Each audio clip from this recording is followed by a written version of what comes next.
Hello and welcome to Study with Saurabh YouTube channel.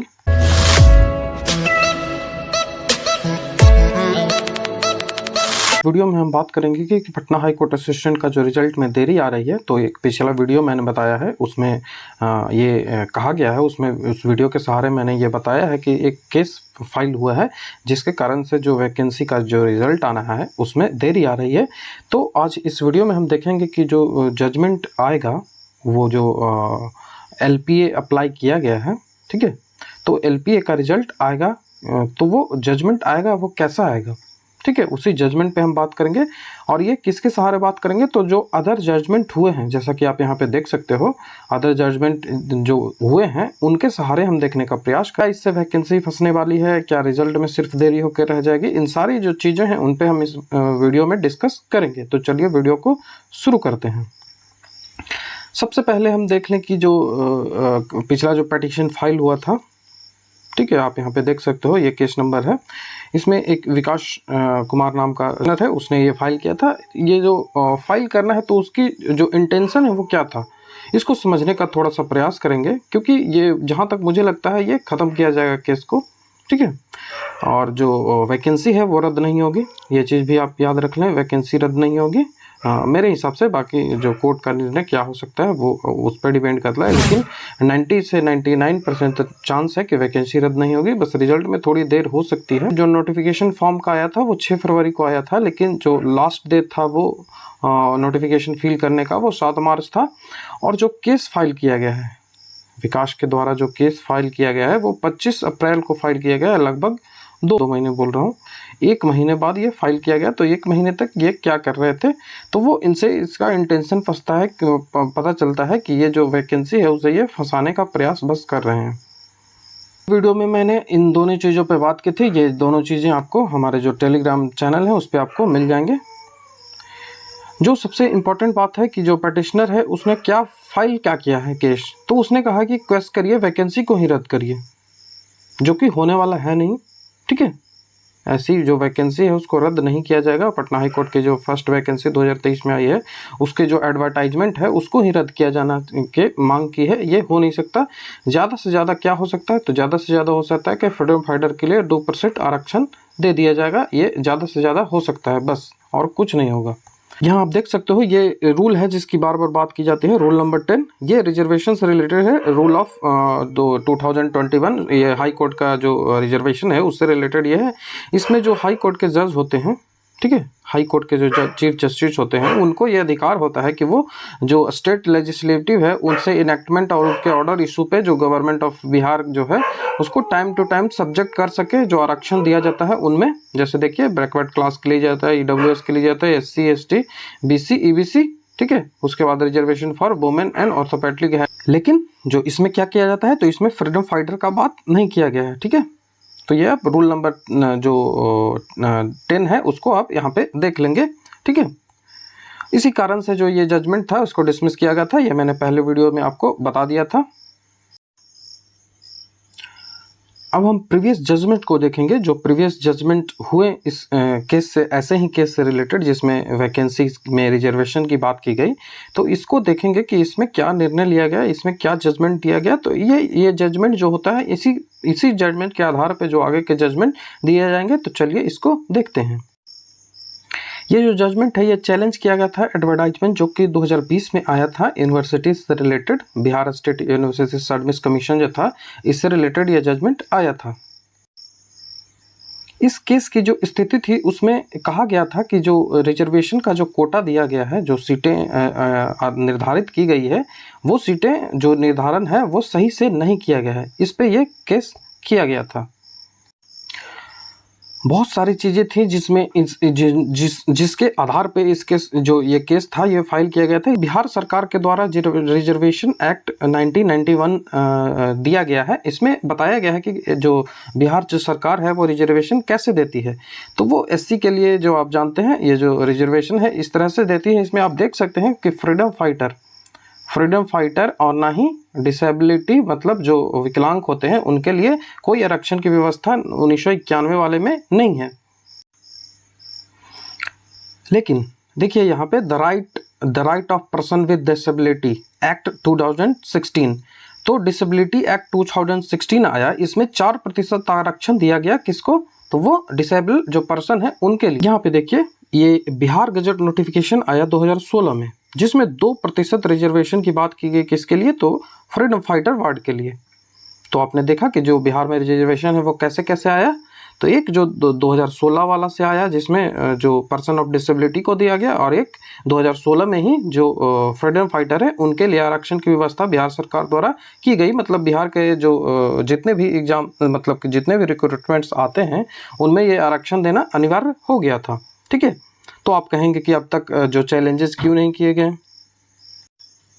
कई सारी हमने वैकेंसीज देखी, जैसे पटना का हाई कोर्ट का जो वैकेंसी है स्टेनोग्राफर का, वो उसमें भी आप देख सकते हैं कि ये जो रिजर्वेशन है ये नहीं उपलब्ध कराया गया है। ठीक है, तो ये चैलेंज नहीं किया गया, बस इसकी बात है, किसी ने इसको चैलेंज नहीं किया, इस कारण से ये न्यूज़ में नहीं आया। ठीक है, न्यूज़ में आ गया है तो अब ये डिस्कशन का सवाल बन गया है, तो अब इस पे डिस्कशन होगी और इस पे क्या जो कोर्ट का निर्णय होगा वो हम वो देखने लायक। इस केस में जो पटिशनर था उसका कहना था कि जो भेजा गया है, जो कोटा दिया गया है वो गलत है, एडवर्टाइजमेंट में वो रॉन्ग दिया गया है, इसी के सहारे, इसी के आधार पर इसको चैलेंज किया गया था। ये जो वायलेशन करता है किसका, आर्टिकल 64A का, 16(4)A का, 16(4)B का, ये आप कॉन्स्टिट्यूशन में जानते होंगे।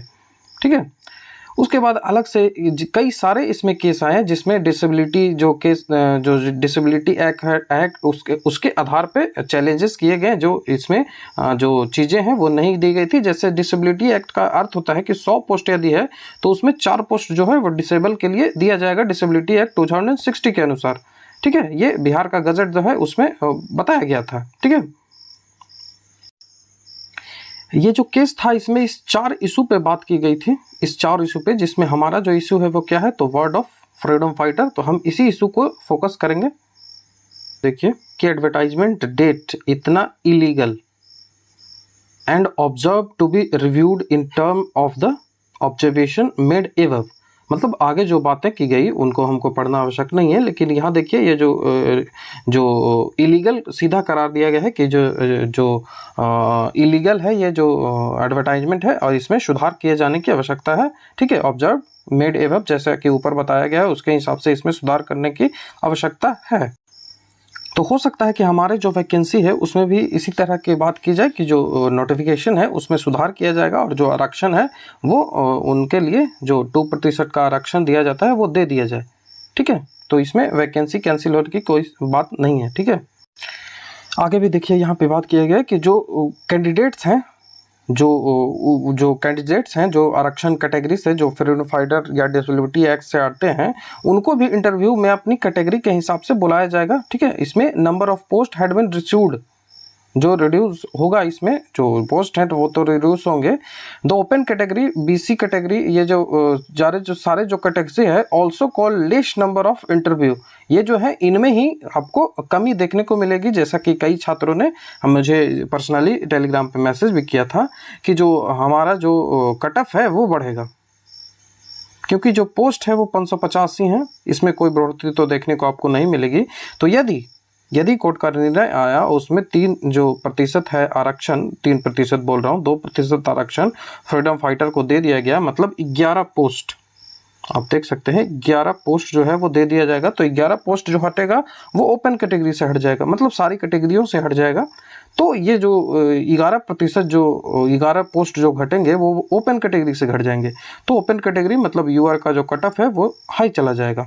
ठीक है, इसमें कट ऑफ में बस देखने को जो डिफरेंस है वो देखने को आपको मिलेगा। ठीक है, यहाँ भी आप देख सकते हैं कि university shall call candidate for the post which are found to have not been filled from the respective category। ठीक है, तो ये जो निर्णय है उसके सहारे हमने इन चीज़ों को देखा। जैसे देखिए यहाँ पे 46 number, the candidate belonging to disability category and ward of freedom fighter shall also be called to additionally for interview after calculating the number of post from all university। ये यूनिवर्सिटी से रिलेटेड है, इसका सीधा सा अर्थ है कि जो ward of freedom fighter है उनको भी बुलाया गया था। तो इस केस में भी हमारा जो केस है उसमें भी यही होने की संभावनाएं ज़्यादा से ज़्यादा बनती हैं कि जो 3% आरक्षण है वो दे दिया जाए। 3% मैं बार बार बोल रहा हूँ, 2% जो आरक्षण है वो दे दिया जाए फ्रीडम फाइटर वालों को, और जो 11 पोस्ट हैं उनके लिए आरक्षित किया जाए और यूआर का इससे कट ऑफ पे प्रभाव पड़ेगा। आप इसे देख सकते हो। बाकी जो कोर्ट का निर्णय है वो हो सकता है, क्योंकि जैसा कि मैंने रूल नंबर 10 आपको बताया है, रूल नंबर 10 में क्या था, तो वो कोर्ट का निर्णय है।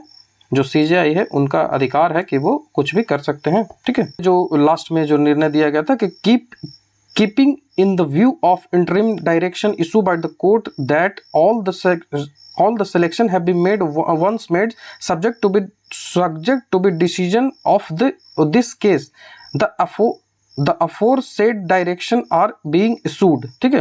और कितने जो लगभग 48 पेज आप देख सकते हैं, 48 पेज का ये केस था जिसको मैंने पूरा पढ़ा, उसके बाद इसको एनालाइज किया, जो इम्पोर्टेंट चीज़ें थी आपको यहाँ पे बताने का प्रयास किया। तो इससे कंक्लूजन क्या निकलता है, तो इसका कंक्लूजन जो हमने पूरी जो 48 पेज का केस पढ़ा उसका कंक्लूजन ये निकलता है कि पहला तो कंक्लूजन है कि जो डिसीजन है वो देना पड़ेगा कोर्ट को। बाकी जो रूल नंबर 10 के अनुसार आप जानते हैं कि कोर्ट को सीजेआई है उसको अधिकार है, तो डिसीजन देना पड़ेगा। और डिसीजन मिलेगा तो क्या होगा, डिसीजन में क्या आ सकता है, तो डिसीजन में जो वैकेंसी है वो तो रद्द नहीं होगी, जहाँ तक मेरी समझ है ये वैकेंसी है रद्द नहीं होगी।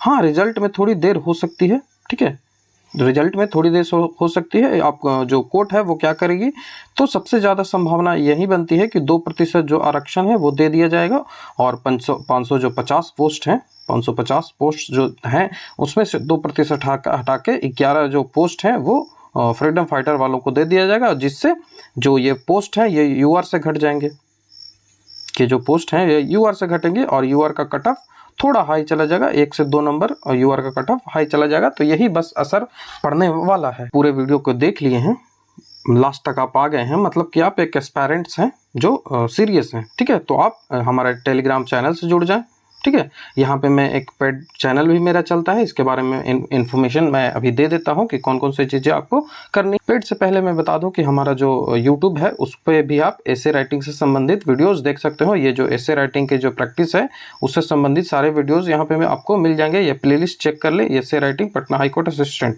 ठीक है। और बाकी जो टेस्ट है उसके बारे में मैं इन्फॉर्मेशन दे दूँ, ठीक है।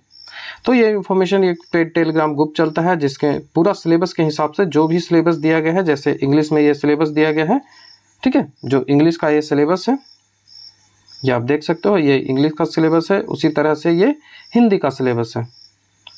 तो हर चीज़ें जो सिलेबस में दिया गया है उसके अनुसार ही हमारा जो फुल लेंथ का टेस्ट सीरीज होता है, ठीक है। ये फुल लेंथ का टेस्ट सीरीज होता है उसी के अनुसार से, जिसमें 3 फुल लेंथ टेस्ट सीरीज होते हैं, ठीक है, मंडे, वेडनेसडे एंड फ्राइडे, ठीक है। उसके बाद रिविजन्स के लिए आपको समय दिया जाता है।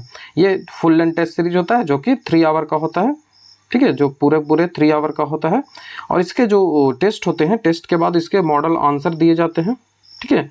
उसके बाद जो प्रत्येक छात्र है, हर एक जो स्टूडेंट्स है उसको कॉपी जो है वो चेक किया जाता है, उत्तर की जांच की जाती है और उसे बताया जाता है कि उसमें क्या आपको सुधार करने की आवश्यकता है, जिससे आपकी जो लेखन कला है वो बढ़ सके, ठीक है, राइटिंग स्किल आपकी इम्प्रूव हो सके। उसके लिए आपकी कॉपी चेक करके और आप में जो सुधार इम्प्रूवमेंट की आवश्यकता होगी वो आपको बताया जाएगा, ठीक है। तो ये टेस्ट जो है उसके बारे में आपको इन्फॉर्मेशन थी। इसके लिए आपको मिनिमम फ़ी पे करना होगा 499, ठीक है, आपको मिनिमम फ़ी पे करना होगा। तो यदि आप इंटरेस्टेड हो तो आप इन जो QR कोड आपको दिए गए हैं, ये 2 QR कोड दिए गए हैं, उसके बाद आपको यहाँ पे यूज़र नेम भी दिया गया है, तो आप इन यूज़र नेम और QR कोड से आप पेमेंट कर सकते हो। बाकी आपको मुझसे बात करनी है तो आप मुझे इस टेलीग्राम को ज्वाइन कर लेंगे। इस टेलीग्राम को ज्वाइन करने के बाद आप जो पेड ग्रुप से जुड़ना चाहते हैं तो आप मुझे जो @saurabh25 सिंह ये मेरा टेलीग्राम का यूज़र नेम है, यहाँ पे आप मुझे मैसेज कर सकते हो, ठीक है। बाकी आपको याद रखनी है कि ये जो आपकी प्रिपरेशन है वो आपको बंद नहीं करनी है। ये हम अच्छी तरह से जानते हैं कि जो ऐसे जो वीडियोस आते रहते हैं, जैसे ये सब केसेस आते हैं जिससे कई सारे वीडियोस आपको बनते मिलेंगे, इससे आपके जो प्रिपरेशन है उसको ना रोकें, ठीक है। प्रिपरेशन को आपको अफेक्ट ये करता है, तो don't let anyone spoil your preparation. आप अपनी प्रिपरेशन करते रहें, इसमें कोई कमी नहीं आनी चाहिए, ठीक है।